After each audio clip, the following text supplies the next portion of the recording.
La Belgique. Un pays multiculturel. Un pays de collines ondulantes, de riches prairies et de forêts. Appelé le cœur de l'Europe, avec une capitale belle et moderne, Bruxelles. La Belgique est célèbre pour ses grandes villes historiques parsemées de beaux canaux, de places célèbres et d'églises qui rivalisent avec la richesse de ses traditions culturelles. Son art, ses bandes dessinées, ses pommes de terre et ses chocolats rendent l'histoire et la culture de la Belgique si intéressantes. Les cathédrales et les châteaux racontent l'histoire de ce pays énigmatique. Explorons-nous ensemble et découvrons quelques-uns des faits les plus intéressants et les plus extraordinaires de la Belgique. Numéro 1. Géographie de la Belgique. La Belgique est un pays situé en Europe occidentale. Son territoire est baigné par la mer du Nord au nord-ouest, où elle possède un littoral de 66 km de long. L'un des plus courts d'Europe. Elle partage également des frontières avec les Pays-Bas au nord, l'Allemagne à l'est, le Luxembourg au sud-est et la France au sud. La Belgique a une superficie de 30 528 km² et une population de plus de 11 millions d'habitants. Ce qui en fait un pays densément peuplé. La Belgique est un État fédéral divisé en 3 régions fédérales. On retrouve la région wallonne, la région flamande, et la région Bruxelles-Capitale qu'on appelle aussi région bruxelloise. Les régions belges exercent leurs compétences en matière d'économie, d'emploi, d'agriculture, de travaux publics, d'énergie, de transport, d'environnement, de commerce extérieur et tant d'autres. Le pays est également divisé en 3 communautés linguistiques. La communauté flamande néerlandophone, la communauté française francophone et la communauté allemande germanophone. Numéro 2. Le territoire de la Belgique et ses paysages. Le territoire de la Belgique est relativement plat. Pour visualiser de manière simple la topographie du territoire, on peut le diviser en 3 grandes parties. Premièrement, une plaine côtière qui s'étend le long de la mer du Nord. Deuxièmement, un plateau central qui s'étend à l'intérieur du pays, constituant essentiellement la région de Flandre, composée d'une série de collines, de vallées, de forêts et de canaux, avec une altitude moyenne d'environ 50 mètres au-dessus du niveau de la mer. Troisièmement, au sud du pays, dans la région de Wallonne, on trouve une zone plus accidentée et montagneuse. C'est dans cette région que se trouvent les Ardennes. Dans ce lieu on trouve le point culminant du pays, le signal de Botrange qui s'élève à 694 mètres. Le territoire belge est traversé par de nombreux cours d'eau, dont les plus importants sont la Meuse. Le plus long fleuve du pays. Qui prend sa source dans les Alpes françaises et se jette dans la mer du Nord aux Pays-Bas. Nous avons aussi l'Escaut, l'un des fleuves très importants du pays, important pour le transport et l'industrie, navigable jusqu'au port d'Anvers. Le deuxième plus grand port d'Europe. Numéro 3. Comment la Belgique a été créée? Et pourquoi s'appelle-t-elle ainsi? Le nom Belgique trouve son origine dans l'ancienne province romaine. Connue sous le nom de Gaule Belgique ou Belgium Gaule. La Belgique était l'une des 3 provinces principales où les Romains divisaient la Gaule pour l'administrer. Le terme Belgique est dérivé du nom d'une des tribus celtes qui habitaient la région connue sous le nom de Belge. Bien que l'origine exacte du nom de la tribu ne soit pas tout à fait claire, on pense qu'il pourrait s'agir d'une adaptation du mot celtique belk ou bolk, qui signifie fort ou courageux. Au Moyen Âge, le territoire de la Belgique était sous le contrôle de différentes dynasties et États. Notamment les Francs, le Saint-Empire romain germanique. Au XVIe siècle, grande partie du territoire des Pays-Bas et la Belgique ont fait partie de l'Empire des Habsbourg d'Espagne jusqu'aux guerres napoléoniennes. Depuis le commencement il y avait toujours des tensions entre les régions, en raison de leurs différences culturelles, religieuses et politiques. En 1830, la Belgique a obtenu son indépendance, à la suite d'une révolution, connue sous le nom de Révolution belge. Depuis lors, le Royaume de Belgique est une monarchie constitutionnelle, dont le chef d'État depuis 2013 est le roi Philippe et la reine Mathilde, sa consort. Le drapeau de la Belgique, connu sous le nom de tricolore, a été adopté après la Révolution belge de 1830, et a été établi comme symbole de l'unité de la nouvelle nation. Numéro 4. Pourquoi la Belgique est-elle connue? La Belgique est connue pour de nombreuses raisons, notamment pour son délicieux chocolat. Produit dans le pays depuis le XVIIe siècle. Le chocolat belge est fabriqué à partir d'ingrédients de haute qualité.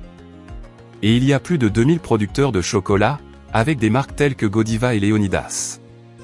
Par exemple, les pommes de terre frites sont apparues dans le pays au XVIIIe siècle, et sont servies avec de la mayonnaise, du ketchup, de la sauce au curry et de la sauce à la moutarde.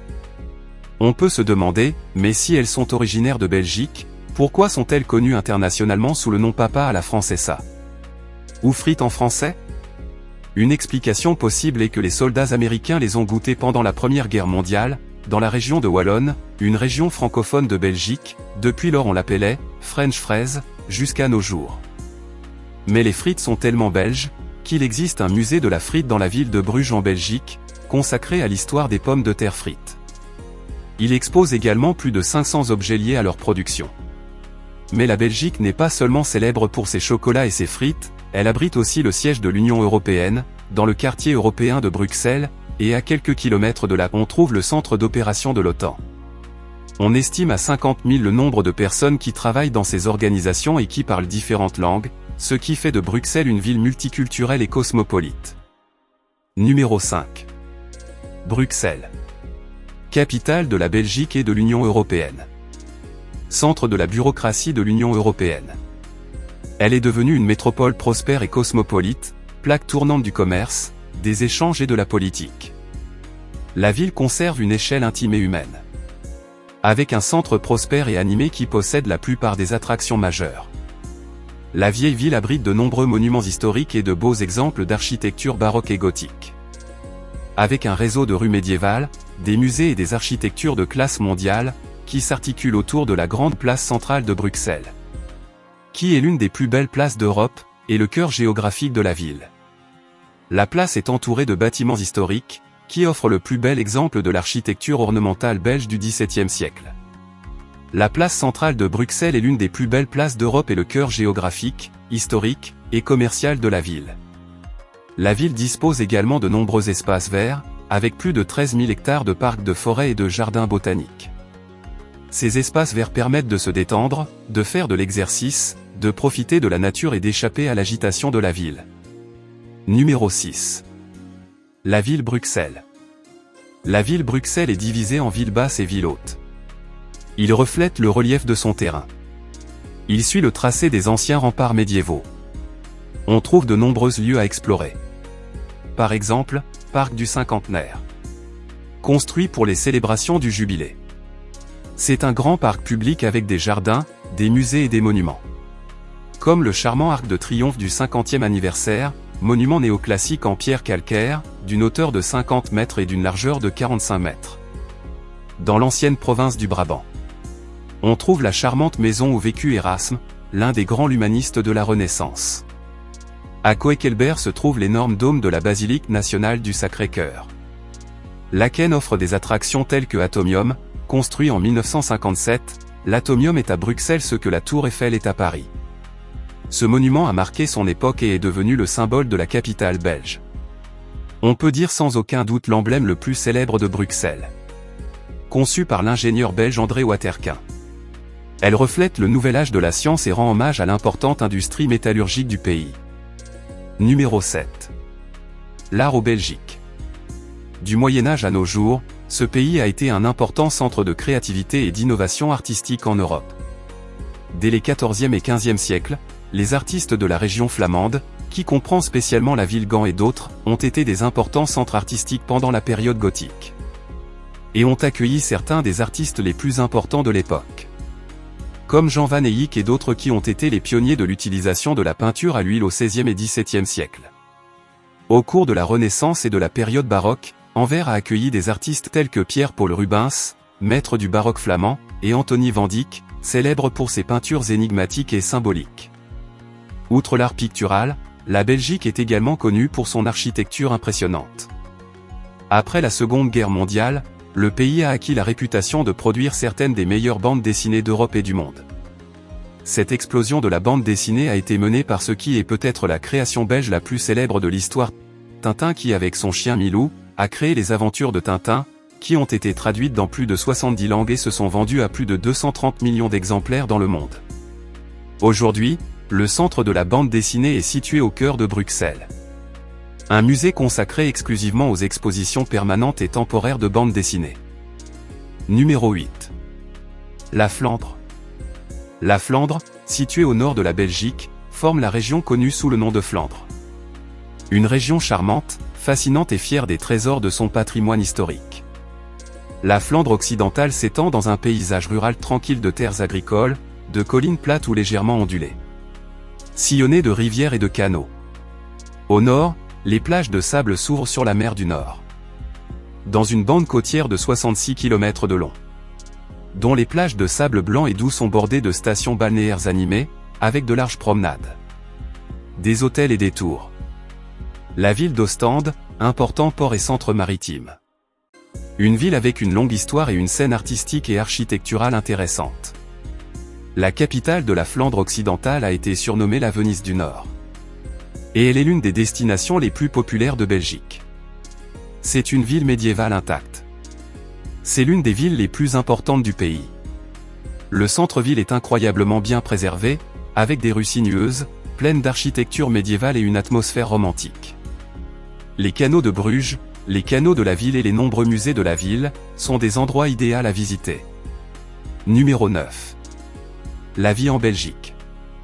Malgré sa diversité, la Belgique a beaucoup à offrir à ses habitants et à ses visiteurs.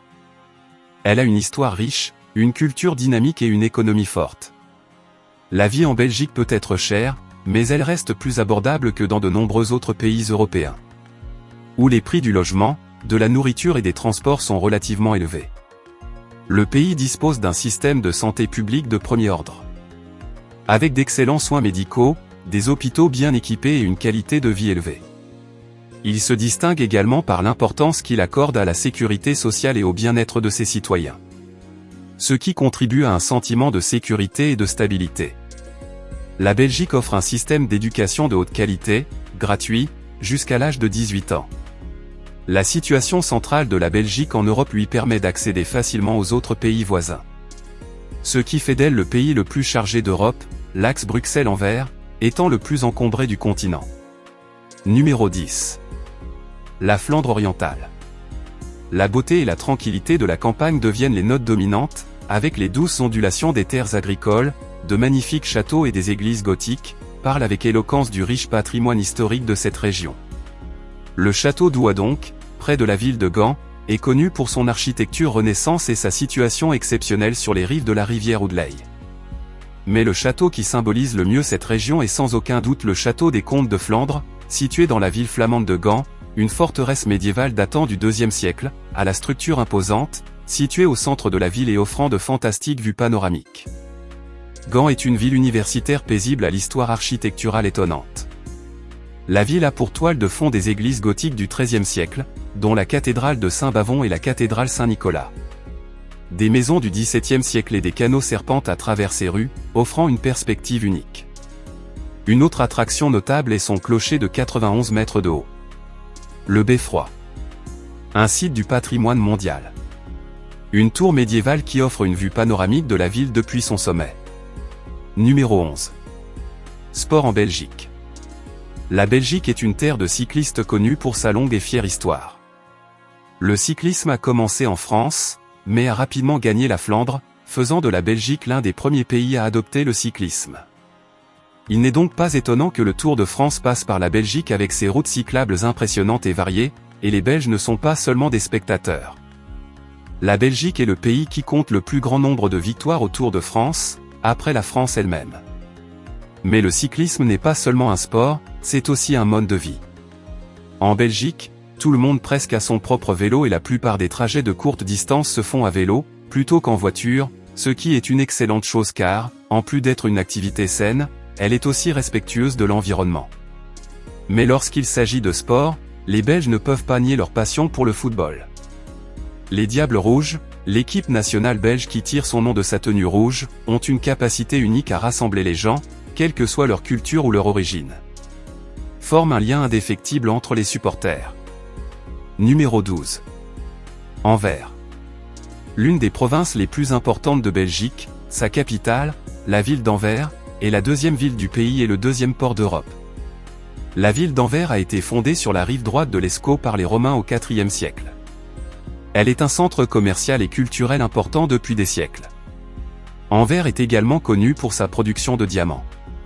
Le quartier des diamantaires d'Anvers est le plus grand du monde. C'est le centre de l'industrie du diamant en Europe. Il y a beaucoup de choses à voir et à faire à Anvers, notamment une visite de la cathédrale Notre-Dame, un magnifique exemple d'architecture gothique. La grotte Markt ou la Grande Place est le cœur de la vieille ville. La grotte Markt est entourée de bâtiments historiques impressionnants, aux façades ornées, datant principalement des XVIe et XVIIe siècles, dont l'un des bâtiments les plus remarquables est la Maison des Guildes, qui était le siège des guildes de marchands et d'artisans qui dominaient la ville à l'époque médiévale et à la Renaissance. Une visite de la ville serait incomplète sans une visite de la rue commerçante Mère, une rue célèbre au cœur d'Anvers. Après la rue commerçante principale de la ville, on trouve aussi le musée des Beaux-Arts d'Anvers, qui abrite une vaste collection d'œuvres d'art allant du XIVe au XXe siècle. Vous y trouverez des chefs-d'œuvre d'artistes belges et internationaux. Enfin, une promenade le long du port, qui est ornée de beaux bâtiments, à la fois néo-gothique et art nouveau. Numéro 13. Pourquoi la Belgique et les Pays-Bas se sont-ils séparés? En 1815, le Congrès de Vienne a créé le Royaume-Uni des Pays-Bas. Cette union a cependant posé des problèmes dès le départ, en raison des différences religieuses, culturelles et économiques différences économiques entre le Nord, nécessairement protestant, et le Sud, majoritairement catholique. Mais pourquoi le Nord était-il majoritairement protestant et le Sud majoritairement catholique? Lors de la réforme protestante du XVIe siècle, les idées de Luther et de Calvin ont été plus largement acceptées dans le Nord parce qu'elles mettaient l'accent sur le travail individuel et l'esprit d'entreprise. Ils ont également vu dans le protestantisme un moyen de contester le contrôle politique et économique de l'Empire espagnol dans la région, ainsi qu'un moyen d'échapper aux taxes et aux règles ecclésiastiques imposées par Rome. Alors que les provinces méridionales, qui jouissaient d'un développement économique et d'une autonomie politique moindre que les provinces septentrionales, acceptaient plus facilement les politiques de compression et de persécution de Philippe II à l'encontre du protestantisme, ces différences religieuses ont permis aux protestants de défendre plus facilement leur religion. Ces différences religieuses et culturelles, ainsi que d'autres problèmes politiques et économiques, ont finalement conduit à la guerre de 80 ans au cours des XVIe et XVIIe siècles, et à la séparation ultérieure des provinces du nord des Pays-Bas.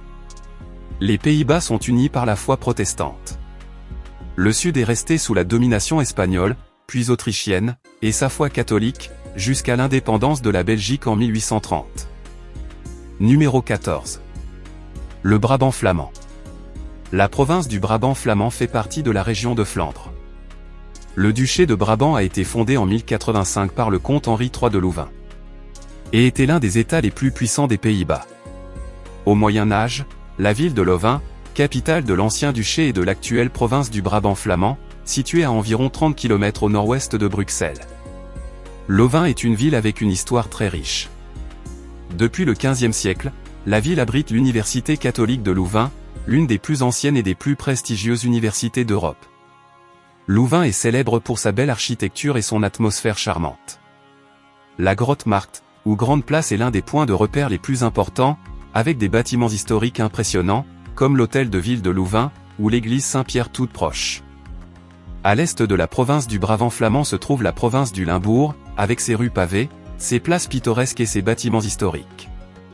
La région conserve également Tournai, sa cathédrale, dont la construction remonte au XIIIe siècle, et qui est l'un des points de repère les plus connus de la ville. La région historique de Limbourg a connu une série de conflits territoriaux, elle est aujourd'hui divisée entre les Pays-Bas et la Belgique. Numéro 15. Démographie de la Belgique. La Belgique est un petit pays relativement peuplé, ce qui se traduit par une forte densité de population, avec une moyenne de plus de 375 habitants par kilomètre carré. Caractéristique qui la rendent unique. Les Belges ont tendance à se distinguer des autres nations européennes en ce qui concerne la taille. Les hommes mesurent en moyenne 1,82 m, tandis que les femmes mesurent 1,66 m. Ces deux chiffres les placent parmi les personnes les plus hautes d'Europe, juste derrière leurs voisins néerlandais. Les personnes qui parlent le néerlandais ou le flamand représentent 59% de la population, et sont principalement originaires de la région flamande de la Flandre. Les francophones représentent 41% de l'ensemble des Belges, et sont principalement originaires des régions de Wallonne et de Bruxelles. Il n'existe qu'un petit groupe germanophone environ de 75 000 personnes, soit 0,6% de la population vivant dans la communauté germanophone de Belgique, située dans l'est du pays. Numéro 16. Brabant wallon et Hainaut. Le Brabant wallon est une province de Belgique, située dans la région de Wallonne. Le Brabant wallon est la plus petite province du pays. C'est une province rurale avec un paysage vallonné et boisé. La province est connue pour la beauté de ses paysages, notamment pour ses champs de campanules qui fleurissent au printemps. Au sud-ouest du Brabant wallon se trouve la province de Hainaut, ou la vieille ville de sa capitale. La ville de Mons. Considérée comme un site du patrimoine mondial. Elle est un centre commercial et culturel depuis l'époque romaine. C'est également ici que se tient le célèbre carnaval de Mons. Numéro 17. Liège. Et Namur. La province de Liège est réputée pour sa beauté, entourée de vallées verdoyantes. La ville thermale est connue pour ses eaux thermales, réputées depuis l'époque romaine pour leurs propriétés curatives. La ville actuelle a été fondée au XVIIe siècle.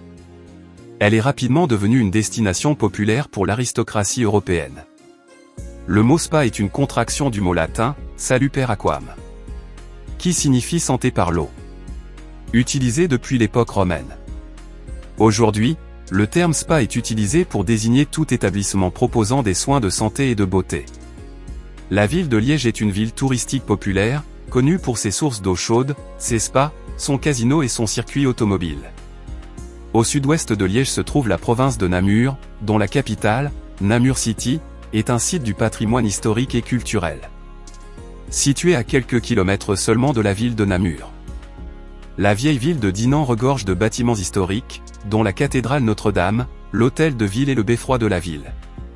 Elle est inscrite au patrimoine mondial. Dans la ville de Dinan est né Adolphe. Le célèbre inventeur d'instruments de musique, dont le saxophone, un instrument en cuivre qui combine les caractéristiques des flûtes et des clarinettes. Numéro 18. La cuisine belge. La cuisine belge est connue pour sa variété et son goût. Parmi les plats belges les plus représentatifs, on trouve les gaufres. Une invention belge depuis le XIIe siècle. Il existe de nombreux types de gaufres, les plus représentatives étant les gaufres de Bruxelles et de Liège. Elles sont généralement servies avec de la crème fouettée, des fruits et du chocolat. Et certaines sont également servies avec de la glace.